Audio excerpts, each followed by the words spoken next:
हस्तिनापुर का सिंहासन खाली था। राजा मर चुका था और पूरा कुरुवंश समाप्त होने के कगार पर खड़ा था। एक माँ जो किसी भी कीमत पर अपने वंश को बचाना चाहती थी, एक प्रतिज्ञा जिसने भीष्म को बांध रखा था, और फिर राजमहल में हुई एक ऐसी प्रथा जिसका नाम सुनकर आज भी लोग चौंक जाते हैं, नियोग। लेकिन आखिर क्या था नियोग? धृतराष्ट्र जन्म से अंधे क्यों पैदा हुए? पांडु का शरीर पीला और कमज़ोर क्यों था? और विदुर जैसा महान ज्ञानी दासी पुत्र क्यों कहलाया? आज हम जानेंगे महाभारत की उस कथा को जहाँ से पांडवों और कौरवों की वास्तविक नींव रखी गई। नमस्कार, भक्ति कथा और कहानी में आपका स्वागत है। पिछले अध्याय में हमने देखा कि अंबा प्रतिशोध की अग्नि में जल उठी। अंबिका और अंबालिका का विवाह विचित्रवीर्य से हुआ, लेकिन कुछ ही समय बाद विचित्रवीर्य की मृत्यु हो गई। और सबसे बड़ा संकट यह था, वह बिना संतान के मर गया था। पूरा हस्तिनापुर भय में डूबा हुआ। राज्य विशाल था, शत्रु चारों ओर थे, लेकिन सिंहासन का कोई उत्तराधिकारी नहीं था। सत्यवती रातों को सो नहीं पाती थी। उन्हें डर था, यदि कुरुवंश समाप्त हो गया तो इतिहास मुझे कभी क्षमा नहीं करेगा। महल का विशाल दक्ष, मंद दीपक, भीष्म गंभीर मुद्रा में। एक रात सत्यवती ने भीष्म को बुलाया। उनकी आंखों में चिंता साफ दिखाई दे रही थी।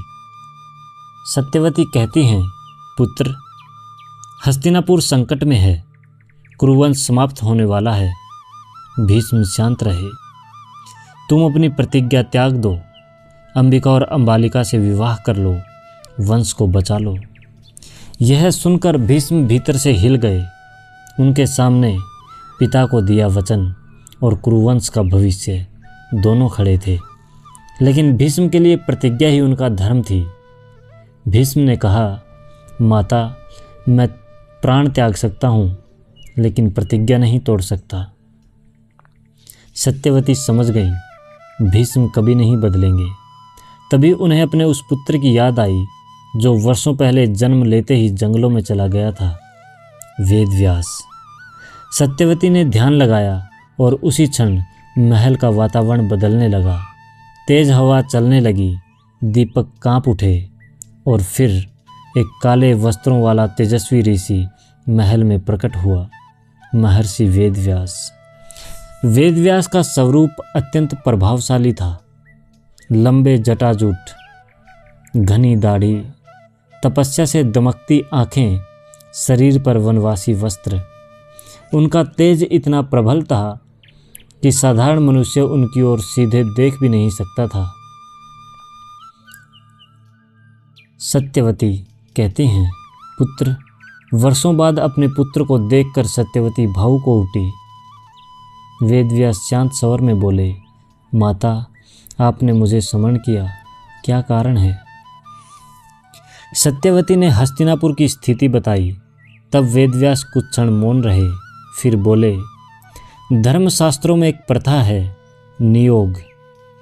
प्राचीन काल में यदि किसी राजा की मृत्यु बिना संतान के हो जाती थी, तो वंश को बचाने के लिए परिवार का कोई योग्य पुरुष रानी से संतान उत्पन्न करता था। इसे अधर्म नहीं माना जाता था। यह केवल वंश रक्षा, राज्य की स्थिरता और धर्म की रक्षा के लिए किया जाता था। सत्यवती जानती थी यह निर्णय आसान नहीं होगा, लेकिन हस्तिनापुर को उत्तराधिकारी चाहिए था। उन्होंने अंबिका और अंबालिका को बुलाया। सबसे पहले अंबिका को भेजा गया, लेकिन जब वेदव्यास उनके कक्ष में पहुँचे, अंबिका भयभीत हो गई। उन्होंने ऐसा तपस्वी पहले कभी नहीं देखा था। उनकी आंखों में डर भर गया और उन्होंने अपनी आंखें बंद कर ली। कुछ समय बाद अंबिका ने एक पुत्र को जन्म दिया, लेकिन वह बालक जन्म से अंधा था। यह अंधा क्यों है? सत्यवती पूछती हैं। वेदव्यास कहते हैं, क्योंकि उसकी माता ने भय में अपनी आंखें बंद कर ली थी। उस बालक का नाम रखा गया धृतराष्ट्र। धृतराष्ट्र केवल शारीरिक रूप से अंधे नहीं थे, महाभारत में उनका अंधापन प्रतीक था मोह का, पुत्र प्रेम का और सत्य को न देख पाने का। अब सत्यवती ने अंबालिका को भेजा, लेकिन अंबालिका भी वेदव्यास को देखकर भयभीत हो गई। उनका चेहरा पीला पड़ गया। समय आने पर अंबालिका ने एक पुत्र को जन्म दिया। उसका शरीर अत्यंत पीला और कमज़ोर था। इसी कारण उसका नाम पड़ा पांडु।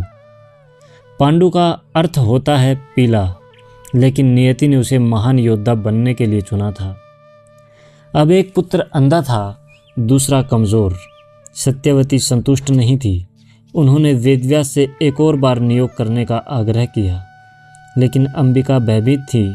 उन्होंने स्वयं जाने के बजाय अपनी दासी को भेज दिया। वह दासी अत्यंत शांत और विनम्र थी। जब वेदव्यास आए, उसने न भय दिखाया न घृणा। उसने उनका सम्मान किया। समय आने पर दासी ने एक पुत्र को जन्म दिया। वह बालक अत्यंत तेजस्वी था। उसकी बुद्धि असाधारण थी। वह आगे चलकर बना विदुर। लेकिन विदुर असाधारण मनुष्य नहीं थे। वे स्वयं धर्मराज यम का अंश थे। एक बार मांडव्य ऋषि को गलत आरोप में दंड दिया गया था। उन्होंने धर्मराज यम को श्राप दिया, तुम मनुष्य रूप में जन्मोगे। इसी श्राप के कारण धर्मराज यम ने विदुर के रूप में जन्म लिया। अब हस्तिनापुर के पास 3 राजकुमार थे, धृतराष्ट्र, पांडु और विदुर। लेकिन नियति ने तीनों के लिए अलग अलग मार्ग चुने थे। धृतराष्ट्र शक्तिशाली थे, लेकिन अंधे थे। पांडु कमज़ोर शरीर के थे, लेकिन महान योद्धा थे। विदुर राजा नहीं बन सकते थे, लेकिन सबसे बुद्धिमान थे। अब सवाल था, हस्तिनापुर का राजा कौन बनेगा? धृतराष्ट्र बड़े थे, लेकिन वे अंधे थे। राजधर्म के अनुसार अंधा व्यक्ति राजा नहीं बन सकता था। इसलिए पांडु को हस्तिनापुर का राज्य बनाया गया। धृतराष्ट्र शांत रहे, लेकिन भीतर कहीं अपमान, पीड़ा और असंतोष जन्म ले चुका था। यही असंतोष आगे चलकर दुर्योधन के रूप में विनाश का कारण बनेगा। महाभारत यहाँ हमें एक गहरा सत्य सिखाती है। मनुष्य का जन्म केवल शरीर से नहीं तय होता, उसके साथ कर्म, संस्कार और नियति भी जन्म लेते हैं। धृतराष्ट्र का अंधापन, पांडु की कमजोरी और विदुर की बुद्धि सब नियति की योजना का हिस्सा थे। आज हमने देखा एक माँ की चिंता, एक प्रतिज्ञा की कठोरता, नियोग की रहस्यमयी कथा और 3 ऐसे पुत्रों का जन्म जो आगे चलकर पूरे आर्यवर्त का भविष्य बदल देंगे। लेकिन कहानी अभी शुरू हुई थी, क्योंकि अब प्रवेश होने वाला था गांधारी का, कुंती का और उस श्राप का जो पांडु के जीवन को हमेशा के लिए बदल देगा। अगले अध्याय में धृतराष्ट्र का विवाह होगा गांधारी से। गांधारी अपनी आंखों पर पट्टी क्यों बांधेगी? कुंती को कौन सा दिव्य मंत्र मिला था और कैसे पांडु को ऐसा श्राप मिला जिसने पांडवों के जन्म की नींव रखी? महाभारत अब धीरे धीरे अपने सबसे महत्वपूर्ण चरण में प्रवेश करने वाली है।